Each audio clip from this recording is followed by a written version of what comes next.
ప్రపంచంలో ఒక టెక్నాలజీ అద్భుతాన్ని చైనా చేసింది.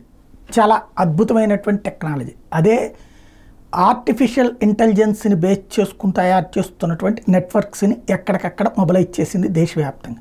అదే సందర్భంలో ప్రతి మనిషికి డిజిటల్ ఐడి ఇస్తుంది. ఇప్పటిదాకా మనం ఆధార్ కార్డు దేశవ్యాప్తంగా ఎట్లా ఉంటుందో అట్లాంటిది వాళ్ళు డిజిటల్ ఐడి ఇచ్చేస్తారు. ప్రభుత్వం దగ్గర ఉంటుంది. అంటే మనం పద్దాక పట్టుకుని వెళ్ళక్కర్లేదు. ఎక్కడికి పోయినా అది అన్ని చోట్ల ఉంటుంది.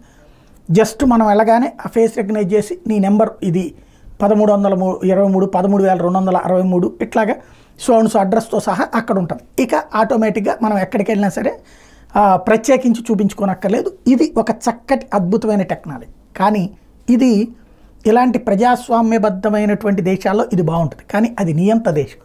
ఎట్లా ఉంటుందంటే చైనా యాటిట్యూడ్ తనకి వ్యతిరేకమైతే గనక లేదా నిలదీస్తే గనక వాళ్ళని తొక్కవతలు పడేస్తుంది. ఇప్పుడు ఫర్ ఎగ్జాంపుల్ అక్కడ ఉన్నటువంటి ప్రజలు ఎవరన్నా చైనా ప్రభుత్వం తీసుకున్న నిర్ణయానికి వ్యతిరేకంగా ఉద్యమించారనుకోండి, వాళ్ళని అక్కడ రెడ్ లిస్ట్లో పెట్టారనుకోండి, మనం ఒక హోటల్లోకి వెళ్తాడు ఆ రెడ్ లిస్ట్లో ఉన్నాడు, వెళ్దాం అనుకున్నప్పుడు హోటల్ గేట్ ఓపెన్ కాదు.